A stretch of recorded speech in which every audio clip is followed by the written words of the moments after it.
Hello bachcho, let's read this question. The question says that the radii of the end of a frustum of a cone are 28 centimeter and 7 centimeter. The height of the cone is 40 centimeter. Find its volume. बोलता है the radii of the end of the frustum of a cone are 28 centimeter and 7 centimeter है. अब बोलते हैं जो height of the cone है वो जो एज कितना है 40 सेंटीमीटर. तो कह रहे हैं इसकी वॉल्यूम बताओ कितनी होगी. अब देखो उसने हमें बोल दिया कि एक जो फ्रस्टम है उसकी जो उसके एंड रेडियाई है वो कितनी है भाई. एक तो 28 सेंटीमीटर है और एक कितनी है 7 सेंटीमीटर है एज. तो अगर मैं इसे बनाऊं भाई हमें पता है कि फ्रस्टम किससे बनता है. एक बाल्टी टाइप शेप से होता है. बाल्टी टाइप शेप होता है. बाल्टी टाइप शेप. अब उसने बोल दिया ये बोल दिया ये है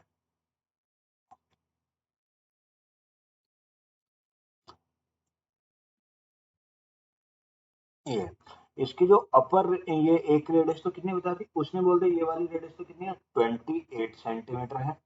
और ये इसकी जो रेडियस है वो कितनी है भाई उसने बता दी. ये वाली कितनी है ये कितनी है 7 सेंटीमीटर है. ये कितनी 7 सेंटीमीटर. ये है 28 सेंटीमीटर ये 7.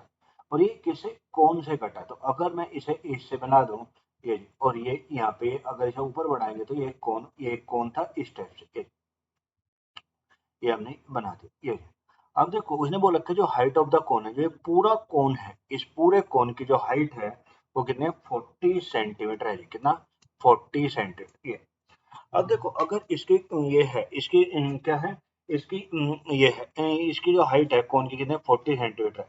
तो अगर मैं यहाँ से इसे बनाऊं तो ये हो गया ये. अगर इसकी नेमिंग करें ये हो गया ये नाम देते हैं ये ए है. ये वाला ये ए है. ये वाला पार्ट कितना है बी है.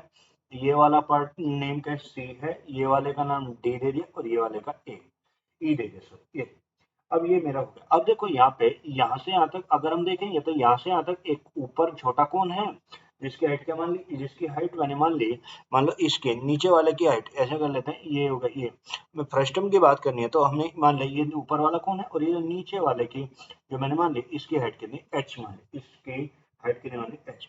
अब देखो उसने हमें यहाँ पे दे करके रखा है. अगर लिखें सबसे पहले उसने हमें R1 अगर मैं लिखूं R1 कितना 28 सेंटीमीटर ये. दूसरा R2 कितना दे रखा है 7 सेंटीमीटर दे रखा है. R2 कितना 7 सेंटीमीटर. तीसरा हाइट एच कैपिटल एच दे रखा है कितना 40 सेंटीमीटर एच. तो ये मेरा R1 है और ये मेरा क्या R2 है और ये इसकी हाइट है एच. अब देखो हम जानते हैं यहाँ पे आपको दिख रहे होंगे यहाँ पे दो राइट एंगल ट्रायंगल बने. यहाँ पे क्या बने दो राइट एंगल ट्रायंगल बने. और ये जो दोनों राइट एंगल ट्रायंगल है मेरे कैसे सिमिलर राइट एंगल ट्रायंगल है. हम जानते हैं भाई दो राइट एंगल ट्रायंगल है तो वो क्या होंगे सिमिलर ही होंगे. तो हम लिखें वी नो दैट हम लिखें we know that two right angle triangle are similar. अगर ये जो राइट एंगल ट्रायंगल है आर क्या है सिमिलर. और कौन कौन से राइट एंगल ट्रायंगल है अगर हम यहाँ पे बात करें नाम भाई अगर ट्रायंगल की बात करें triangle A B C and triangle A D E. इन ट्रायंगल की बात हम कर रहे हैं. Two right angle triangle A B C and triangle कौन सा ए डी ई. ये दोनों ट्रायंगल क्या है सिमिलर है जी. तो अगर ये दोनों ट्रायंगल सिमिलर तो इनकी हम जानते हैं अगर कोई भी दो राइट ट्रायंगल सिमिलर होते हैं उनकी कोरस्पॉन्डिंग साइड का रेशियो क्या होता है वो हमेशा बराबर होता है. तो अगर हम यहाँ पे लिखेंगे तो इनकी कोरस्पॉन्डिंग साइड क्या बने डीई. डीई के कोरस्पॉन्डिंग साइड क्या बनेगी बीसी. डी के कोरस्पॉन्डिंग साइड क्या बनेगी बीसी अपॉन क्या होगा एडी. दूसरी एडी एडी अपॉन क्या आएगा भाई अपॉन क्या आएगा ऊपर वाले कौन क्या आएगी एबी. ये दोनों ट्रायंगल सिमिलर थे एबीसी और ट्रायंगल एडीई. तो इनकी कोरस्पॉन्डिंग साइड का रेशियो भी क्या होगा इक्वल होगा रेशियो. तो अगर मैं यहाँ पे इनकी वैल्यू पुट करूं अब देखो डीई अगर देखें तो डी कितना है 28 है अपॉन बीसी कितना है 7 है 28 अपॉन 7. एडी एडी ए से लेकर डी तक कितने 40 अपॉन ए बी. अब देखो अगर ये वाली ए से लेके अगर ये देखो अगर यहाँ से बी से लेकर डी तक मेरी एच है और ये एडी पूरी 40 है तो कितने 40 माइनस कितना होगा एच हो जाएगा कितना 40 माइनस एच एज. तो अगर ये यहाँ पे कहता है 28 इंटू कितना होगा भाई 28 है ये इतनी तो बात हो गई. अगर इसे काटेंगे तो ये 4 आ गया तो आ गया 4 और इसे अगर लिखा जाए तो ये तो हो गया 4. अब 4 से ये भी कट गया भाई 4 से ये कट गया, कितना आ गया 10, तो आ गया 40 माइनस एच इक्वल टू कितना 10। तो अगर इसे इधर लेके जाऊं तो h की वैल्यू 40 माइनस 10 और 40 माइनस 10 कितना 30 सेंटीमीटर, यानी जो मेरी फ्रस्टम की जो हाइट रही होगी, जो फ्रस्टम की हाइट रही होगी वो कितनी रहेगी 30 सेंटीमीटर रही होगी। कितना फ्रस्टम की हाइट कितनी 30 सेंटीमीटर रही होगी।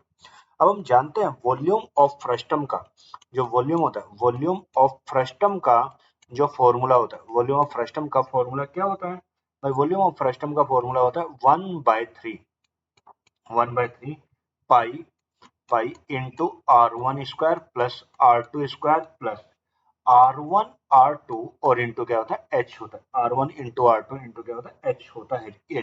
तो अगर मैं यहाँ पे वैल्यू पुट करूं, अब देखो यहाँ पे अगर वैल्यू पुट करते हो 1/3 पाई कितना 22/7 और इंटू R1 कितना 28 का स्क्वायर प्लस R2 कितना 7 का स्क्वायर प्लस कितना 28 इंटू 7 और इंटू H कितनी है फ्रस्टम की, अभी अभी निकाला था H की वैल्यू कितनी थी 30 आई थी, ये कितना 30, तो ये होगा 1/3 इंटू 22/7, 28 का स्क्वायर कितना 784 प्लस कितना हो गया 49 प्लस कितना हो गया 196 और इंटू कितना 30 ये।